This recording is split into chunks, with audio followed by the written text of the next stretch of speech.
Hello, it's Red again. Today I'm going to be reading from my current favourite subreddit, r/Today I F'd Up. Okay, let's get going. Today I F'd up by teaching my mother a game and getting her house raided by the police. So, due to the nature of the story that unfolded over several years, this is not really a today I F'd up, but rather just an F up. To set the scene, I'm the guy most people don't like to play against while playing video games. If I like a game, I'll dig into the mechanics, learn what I can about the game, and really overdo it. Now, my mother, she regularly beat me in Warcraft 3 and Battle Realms. Now, back in 2014, I found this game, Ingress, and started to play with my colleagues. For those of you who don't know Ingress, it's the Pokemon Go predecessor and basically the same game without the Pokemon skin. But the Pokestops are portals and there are two teams and those teams can take over each other's portals. Now, I power leveled quite a bit and my colleagues lost interest because I raced ahead. Incidentally, that week my mum visited. We walked about and I showed her the game. She liked it since she regularly has to walk her girlfriend's dog and would have something to do while playing Ingress. Now, she really dug into the game and played it for years, teaming up with other players to erect huge portal networks and so on, dominating the small city she's living in. Until one day there were a few blue players downtown who took down her portals. So, whenever she did not have anything better to do, she hopped into her car, a big black van, it needs to fit dogs and so on, and drove around downtown in the evenings, stopping at the portals for 1 to 2 minutes to take them over, solve the runes and so on. Incidentally, those portals were mostly located near the police station. Now picture this from the point of view of the police. A big black van is driving up every other evening, parking for a minute, driving a bit, parking for a minute, driving a bit, parking for a minute, and so on, multiple times a week. If you look up the car holder, you'll find she had the license to carry guns. Not all that common in Germany. Can't blame them to smell something fishy. So, came the day that my mother, in her typical casual clothing, decided to open the door because the doorbell rang and stare into multiple police officers' faces, with multiple police cars blocking the entryway of her house, clad in riot gear and so on. Once the first shock wore off and the police clearly didn't perceive her as a threat, because, well, she just doesn't look threatening at all, and told her why they were here, she just burst into laughter that lasted for minutes. Once she got a hold of herself, she managed to explain to the police why she was around every other evening, and all turned out well. Except for her neighbours, who probably still think she's some kind of criminal mastermind.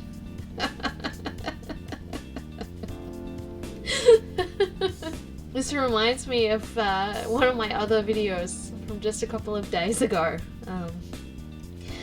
where the police got suspicious of a guy just doing his job.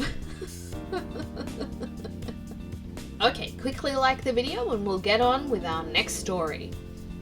Today I F'd up by going to get a Mountain Dew from my garage and getting a gun pointed at me instead. My dad is out of town, so I'm home alone this week. I was up really late because I screwed up and didn't do this assignment that was due in the morning. I was starting to get really tired, so I decided to get a little hit of caffeine. I went down to the garage because we have an extra fridge there and I grabbed a soda. I walked back to the door to go inside, but the door wouldn't budge.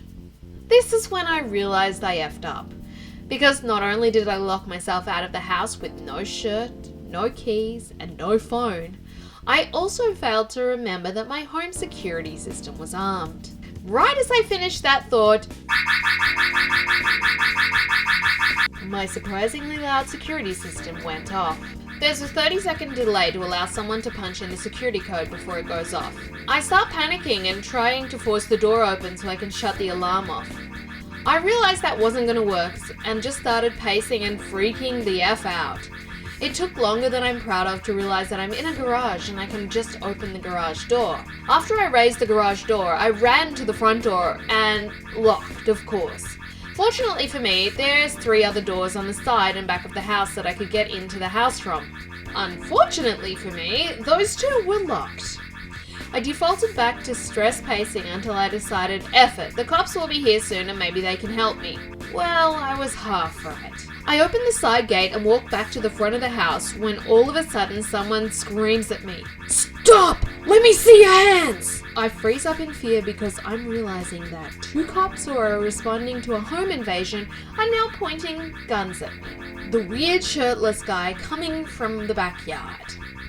I complied with their orders and explained that I live here and I just set the alarm off and locked myself out. They looked up the homeowner, my dad, and gave him a call. Needless to say, my dad wasn't too happy to be receiving a call from the police at 2 a.m. asking if the dumbass who locked himself out of his own house was his son. Once they were satisfied I lived there, one officer brought out this device that just sort of popped the door open for me. I thanked them, shut off the alarm, and used the adrenaline coursing through my veins to bust out the remainder of my homework. I hope you got a good grade at least. But that's why we shouldn't leave things till the last minute, because it ends up being a lot more drama than if you just pace yourself. Although I have to say, when I was in university, I definitely left a few things to the last minute. Okay, get ready for today's last story. Today I effed up by petting a cat and almost got detained in Fiji. A few years ago I was moving to New Zealand, so I went over to my mum's house to say goodbye. She had just gotten a new kitten, which of course means I was going to play with it. As kittens do, it scratched me a little, but I thought nothing of it. Little did I know that those little scratches were far from harmless. The next day my mum dropped me off at the airport and gave me a couple of sleeping pills for my flight. Even though I had a stopover in Fiji, the flight was still really long, and I'm terrible at sleeping on planes. Just as I sat down in my seat, I took the pills and settled in to try and get comfortable. About 30 minutes in, I was out. About an hour before landing, I was rudely awoken by violently projectile vomiting with several flight attendants looking on with horror.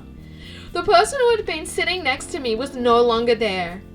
Apparently I had been vomiting continuously while I was asleep, including all over this poor guy. We land in Fiji and they immediately take me into the quarantine zone. This was during the Ebola outbreak and they thought I might be contagious. Well, it turned out that I actually had cat scratch fever from my mum's new kitten. I was able to leave Fiji and eventually make my way to New Zealand. Long story short, be careful when petting kittens. And definitely don't take sleeping pills for the first time while traveling. Last time I took a long international flight, I had a bit of a medical emergency on the first leg of my flight, and I was so scared I was going to get stuck in my layover country and not make it back home. It was horrible and very, very stressful, but this sounds way, way worse than what I went through. I really enjoyed those r/today I effed up stories. Read by me, Red. I hope you did too, and I'm pretty sure you did. So give the video a like and also subscribe if you haven't done that. Thanks so much for watching today, guys. Have a good rest of your day, and I will see you tomorrow. Bye bye.